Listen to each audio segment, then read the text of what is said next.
If at midnight your city revealed 24 doors, one for every hour you've ever lived, and you could step through only one, which would you choose?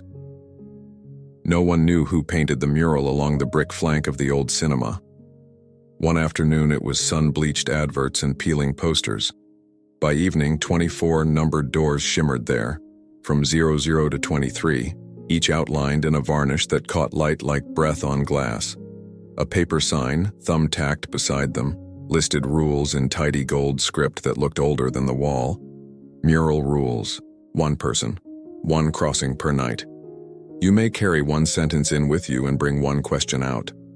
The crossing does not change facts, it changes how a fact holds you. Any promise made must be kept in the present. At midnight, so rumor said, 1 door would go real for 60 seconds. Not a time machine, more like a hinge for the heart. You stepped into an hour you had already lived and spoke 1 sentence aloud. You brought back 1 question that would refuse to let you sleep until you answered it honestly in daylight. Leah found the mural on a sleepless night that smelt of wet pavement and bakery air. She had 2 heavy things in her pockets. The last words she said to her brother, "We'll talk later," and the silence that followed. She stood before 17, the hour everything cracked, and watched her own reflection ripple in the lacquer. Somewhere in her chest, something that had been clenched for years shifted, like a door testing its hinges. Midnight arrived with the sound of wet metal. The 17 glowed, yes, but the door that shimmered into reality was 09, a clean hour from a long ago morning. The handle warmed under her palm as if a hand had just left it. Leah lifted the rule card once more, as though it might change if she stared harder. 1 sentence in, 1 question out. No edits to history, only to the way history nested inside her. She pushed. The kitchen opened around her, green tile, a calendar dog-eared on June, a clock over the doorway ticking the exact 09 hours she remembered. Her brother, hair cut wrong, sat eating toast, butter shining at the bite. Her younger self scrolled on her phone, making the room lonelier with each flick of her thumb. "You come into my game?" he asked in the polite, brittle tone of people who have rehearsed their disappointment. "Later," the other Leah murmured. Bridges don't collapse with explosions. Sometimes a hairline fracture begins at a single word. Her 1 sentence crashed like surf behind her teeth. She went to him and said, plainly, as if saying, "Here. I am here now." He looked up with the startled joy of a yard suddenly rained on when the laundry is still out. She wanted to pour in everything. "I'm proud of you. I'll be in the front row. I'm sorry about yesterday." But the mural tugged, kind as elastic. The hour dissolved, the kitchen's colors drawing back like tide. The clock inhaled. She was pulled through brick and night and found herself once more in the cinema alley with her pulse in her throat, the rule card soft in her fist. She walked home on legs that didn't quite believe in sidewalks. In the morning, while pretending to look for a charger she didn't need, she opened a box. She opened 100 times and felt something new. 2 old tickets folded into a clumsy heart, with a skittered pencil note in her brother's unmistakable hand. She came. History had not changed. The game had happened. The accident afterward had happened. Grief still had edges. But a memory had slid from roof tile to window. She could look through it without climbing onto guilt. Word of the mural slipped through the city like water finding seams. People began to line up at 11:50 with their sentences clenched in their hands and their questions rattling in their ribs. A widow with a braid down her back stepped through 06 to tell her father, "I am not your second choice." She came out with a question that stung and healed at once. Who have I been treating as second choice now? The next day she took her granddaughter to the park, not to make up for anything, but to stop postponing a present that was asking politely to be lived. A teacher in a crooked tie went through 12 to tell the boy version of himself, "You are not your report card." He returned blinking in the alley, a second rule thundering behind his ribs. Which student do I still see as a moving grade? On Tuesday, he replaced a quiz with a conversation, and a kid who'd been bracing for impact exhaled for the first time in months. Not everyone came back light. A man in an ironed shirt carried a perfect sentence into 22, "I love you," and froze in front of his younger cowardice as if he'd met a ghost that wore his name wrong. He came back empty-handed except for a question bleeding through his pockets.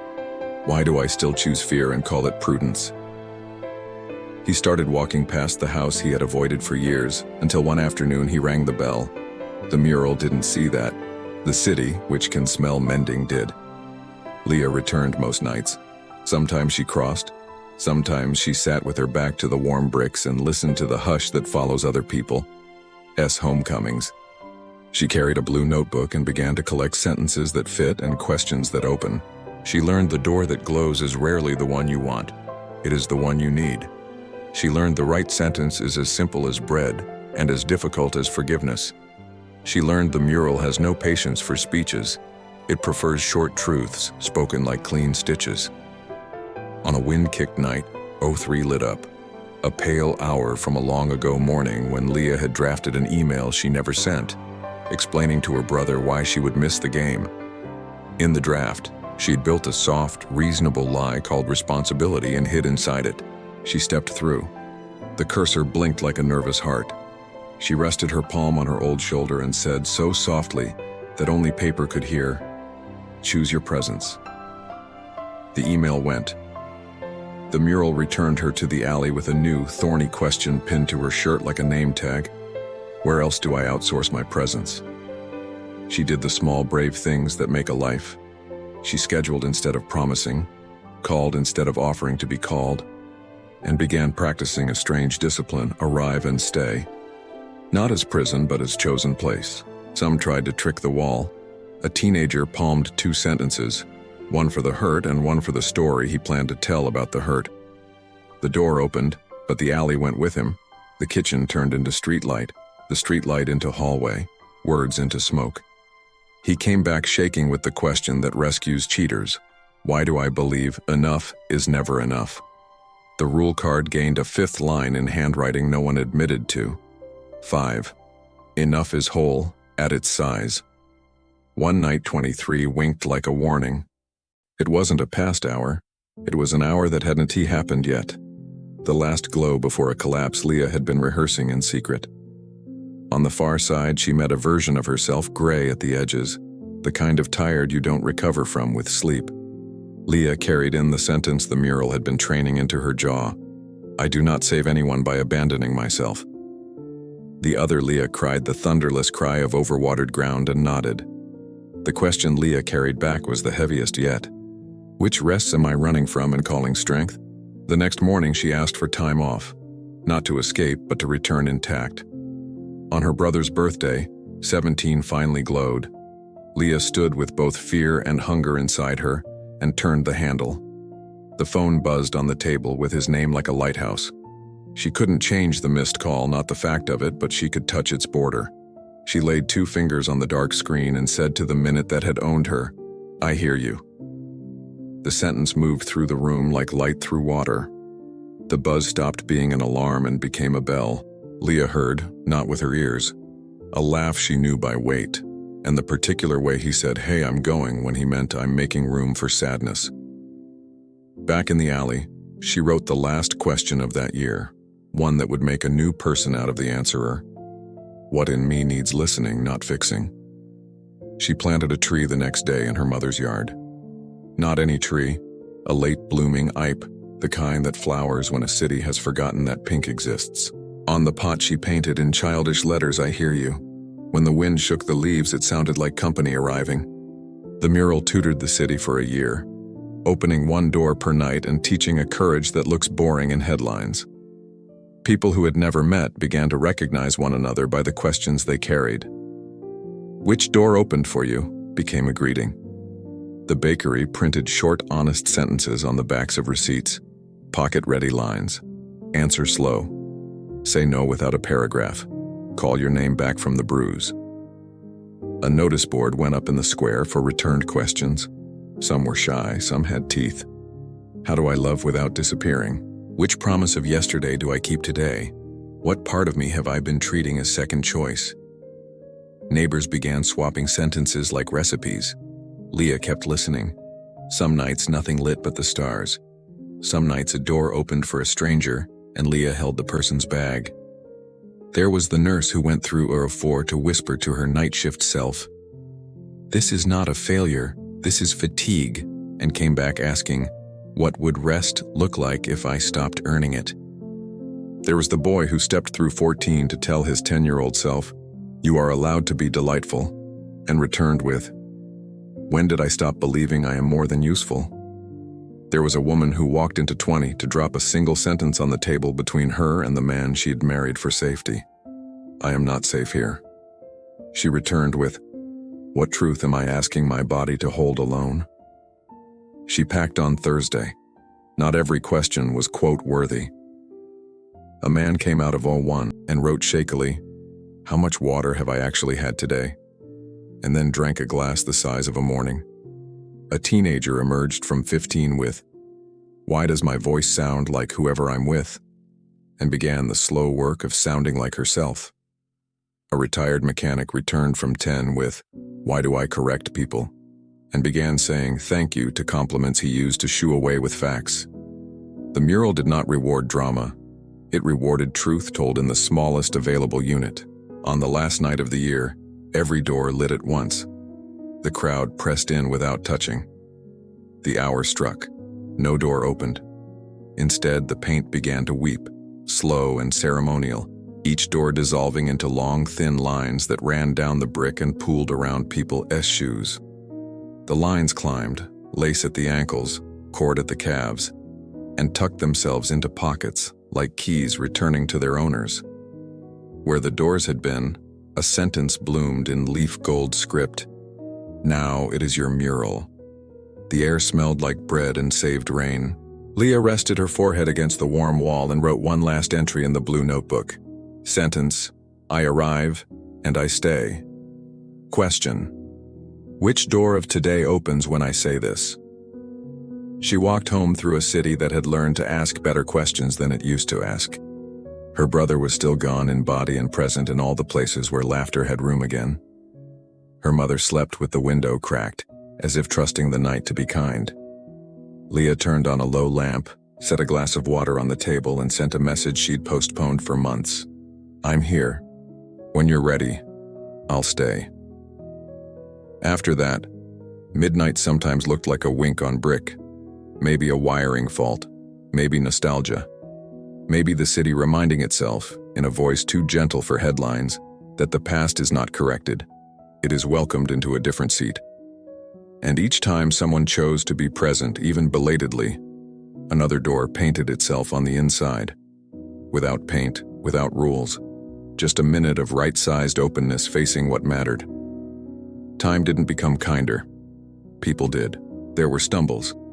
After the mural dissolved, a few opportunists tried to sell bottled midnight and coaching packages in sentence craft. They never lasted. The city had learned to hear the difference between truth and glitter. A small cafe on the corner, the kind that knows your order by your eyebrows, began offering a question of the day on a chalkboard. Answering earned you nothing free, and somehow loosened your shoulders anyway. A community center hosted door hours, quiet rooms where phones slept in baskets and people practiced saying one thing that was true and one thing they were curious about. Teenagers rolled their eyes, then came anyway, then brought friends. Leah learned a new rhythm of visiting her brother, not at the cemetery where facts slept, but near places where questions breathed. She sat at the little stadium on weekday mornings and let her body remember the sound a crowd makes when it chooses to be kind. She stood outside the hospital sometimes and said under her breath, "I hear you," to the building itself, not to change outcomes, but to change how she carried them. When the late blooming tree exploded into impossible pink and cars slowed without knowing why, she laughed alone in the yard and didn't feel alone. A year after the golden sentence spread across brick, Leah found a small handwritten note where the rule card had once been thumbtacked. There was no signature, just another rule added in a different hand. 6. When in doubt, bring bread and a question. She tore the page and put it in her wallet next to old tickets folded into a heart. The city's language changed. "I was wrong" became a common way to keep a friend. "I don't know, do you?" turned into a compliment. In arguments, people asked, "Are we talking about facts or the way the facts are holding us?" Which did not end every fight, but did end some in time to salvage dinner. Children at the fountain played a game where they pretended to open invisible doors and deliver one-line spells. Their favorites: drink water, ask for help, tell the truth kindly. A shopkeeper kept a box of index cards by the till. You could write your sentence there if your hands shook too much to carry it home. There were nights Leah passed the cinema and felt nothing. She learned to count those as victories. Grief had stopped being the name of the room and become the name of a photograph in a room full of other living things. She still cried in grocery aisles when a song cheated, still reached for her phone to text a person who belonged to another kind of time, still woke sometimes at 17 with air like wire in her lungs. On those days, she repeated the sentence that fit like worn cotton: "I arrive and I stay." She asked the question that opens whatever it touches: which door of today opens when I say this? Then she made soup and invited her sadness to eat it at the table, where it behaved. One evening, a summer one that felt stolen, Leah found an old man tracing the outline where 09 had once been. He was mouthing something. She stood near without interrupting until he turned and smiled the sheepish smile of someone caught singing to a wall. "Do you miss it?" she asked. "Miss is too small," he said. "But I'm grateful for the way it bent me." She nodded. "Me too." "What did you say in there?" he asked, gesturing to the brick. She told him. He closed his eyes the way people do when their hearts are testing a hinge again. "Your brother?" he asked. "Yes." "I told my wife," he said, "that I knew the casserole wasn't about the casserole." He laughed. "And I came back with a question. What is this actually about?" And we used it for 20 more years. They stood in the alley and counted the breaths between the passing cars. "Which door would you open tonight?" the man asked finally. Leah considered the long inventory of her day, the email she owed, the worry she'd fed, the laugh she'd refused to let finish because the joke was bad and she was trying to be tidy. 07, she said. "The hour that makes coffee and decides who I am going to be to everyone today." "What would you take in?" "One sentence," she said, and smiled, because that was the rule and because, like bread and water, the answer had never been complicated. "Answer slow." "And what question would you bring back?" She breathed. There was no mural to consult, but there was a city that had learned a certain grammar, and there was a woman who had learned to wear a different heart. "What can be done gently that I've been doing hard?" He nodded like a man approving a well-fitted coat. "Good," he said. "That should last the day." They parted at the corner. Leah walked home under a sky the color of unasked questions. Her phone buzzed. A friend's name filled the screen. There was no door to reach for, only a decision she had rehearsed enough to trust. She answered on the second ring, breathed once like a hinge does when it remembers how to open, and said the sentence that has been mending cities since someone thought to paint doors where bricks used to be. "I'm here. I'll stay."